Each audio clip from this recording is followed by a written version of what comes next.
dunya waddin. Salatu wassalamu ala sayyidina Muhammadin wa ala alihi wa ashabihi ajma'in, amma ba'du. Qala Allah ta'ala fi kitabihil karim, a'udzu billahi minasyaitonir rajim. Bismillahirrahmanirrahim. Ya ayyuhalladzina amanu taqullaha wa qulu qawlan sadida. Yuslih lakum a'malakum wa yaghfir lakum dzunubakum. Wa may yuti'illaha wa rasulahu faqad faza fawzan 'azim. Sadaqallahul 'azim, sadaqallahu maulana al-karim. Ma'asyiral muslimin, hadirin hadirat sekalian, jamaah salat zuhur dirahmati oleh Allah Subhanahu wa taala. Alhamdulillah, segala puji bagi Allah Subhanahu wa taala yang mana berkat rahmat dan nikmat Dia jualah telah menghantarkan kita, telah menggerakkan hati kita sehingga kita ada tergerak dari niat, dari bisikan hati tadi untuk melangkah ke dalam masjid yang diberkahi oleh Allah Subhanahu wa taala ini untuk menjalankan kewajiban kita, yakni salat zuhur secara berjamaah. Kemudian salat beserta salam kepada baginda Nabi Muhammad sallallahu alaihi wasallam biqauli Allahumma shalli ala sayyidina Muhammad wa ala ali sayyidina Muhammad wa barik wasallam. Masyaallah muslimin, hadirin sekalian yang dirahmati oleh Allah Subhanahu wa taala. Alhamdulillah, melihat dari situasi kondisi kita sekarang, alhamdulillah juga segala puji bagi Allah Subhanahu wa taala juga, yang mana hanya puncak dari pujian itu sendiri ialah milik Allah Subhanahu wa taala. Lantaran apa? Lihatlah diri kita masing-masing. Lihatlah sekeliling kita. Lihatlah berapa banyak yang telah diberikan oleh Allah Subhanahu wa taala.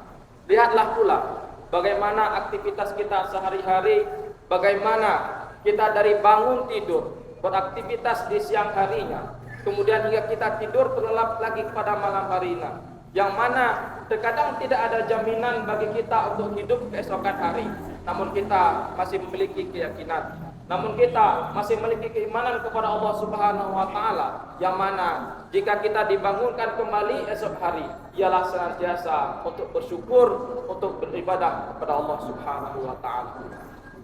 Maka hal tersebut, rasa tersebut yang ada di dalam hati kita, bisikan-bisikan untuk kebaikan yang dibisikkan oleh hati kecil kita, hal itu harus semestinya kita jaga.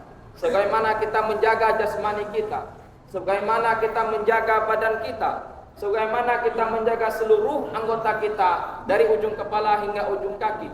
Yang mana contohnya ketika ia tidak berpakaian, ketika ia kedinginan, kita berikan pakaian. Yang mana ketika ia ngantuk, kita berikan tempat tidur yang nyaman dan layak.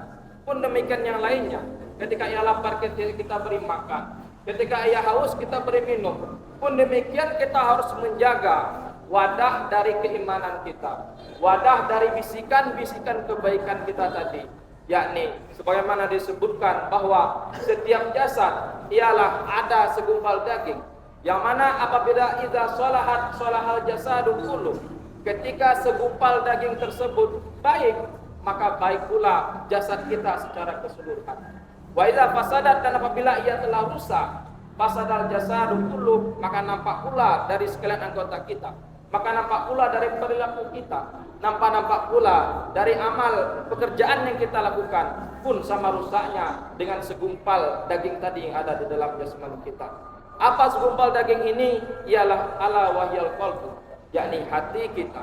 Hati sebagai wadah keimanan kita, hati kita yang memiliki koneksitas dengan Allah Subhanahu wa taala, dan juga hati kita yang selalu membisikkan untuk terus mengerjakan amal soleh. Hati kita pula yang merasa ingkar, yang merasa benci, yang merasa tidak suka ketika jasmani kita, ketika anggota tubuh kita mengerjakan perbuatan-perbuatan yang dilarang oleh Allah Subhanahu wa taala.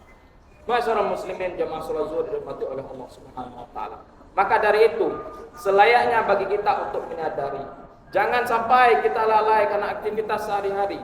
Jangan sampai kita lalai hanya merawat luaran dari diri kita saja. Namun ingat pula untuk menjaga yang ada di dalam jasmani kita ini, untuk menjaga hati kita, untuk menjaga agar senantiasa apa? Agar keimanan kita selalu mantap. Agar senantiasa apa? Agar ia tetap selalu lunak. agar senantiasa apa? Agar ia bisa terus menerima, mau menerima nasihat-nasihat keagamaan atau nasihat-nasihat kebaikan yang diperdengarkan kepada kita. Ma'asyiral muslimin, jamaah saudara yang dirahmati oleh Allah Subhanahu wa taala. Terakhir sebagai kesimpulan dari khutbah singkat pada siang hari ini, maka pentingnya bagi kita semua untuk menyadari bahwa jangan sampai aktivitas kita sehari-hari itu melalaikan kita dari menjaga sesuatu yang tidak nampak pada diri kita. Jangan sampai kita hanya lalai karena merawat jasmaninya nampak di luar saja, namun kita lupa untuk menjaga hati kita. Jangan sampai kita tidak menyadari bahwa terkadang hati kita telah mengeras karena saking banyaknya dosa yang kita lakukan. Jangan sampai kita tidak menyadari bahwa hati kita telah mati, nampak dari betapa sulitnya kita menerima nasihat-nasihat kebaikan yang diberikan kepada kita. Na'udzubillah, summa na'udzubillah. Semoga Allah Subhanahu wa taala meruntuhkan hati kita. Semoga Allah Subhanahu wa taala memantapkan keimanan kita hingga kita mudah untuk terus beraktivitas untuk beriman dengan Allah Subhanahu wa taala. Amin amin ya rabbal alamin. Al-afu minkum wabillahi taufiq wal hidayah. Wassalamualaikum warahmatullahi wabarakatuh. Allahu akbar, Allahu akbar.